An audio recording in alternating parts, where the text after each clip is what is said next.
So we need to solve this given recursion equation. It is an plus 1 minus 2 an is equals to 6.5 raised to n.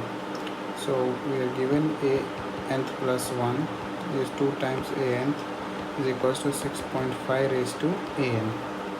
Now we can write this as a n plus 1 is 2 a n plus 6.5 raised to 6.5 raised to n, not a. Okay, so now if we substitute n as 0, we get a1 is 2a0 plus 6.5 raised to 0, which is 2a0 plus 1. This is a1. Now if we substitute a2, that is n as 1, so you get a2 is 2a1 plus 6.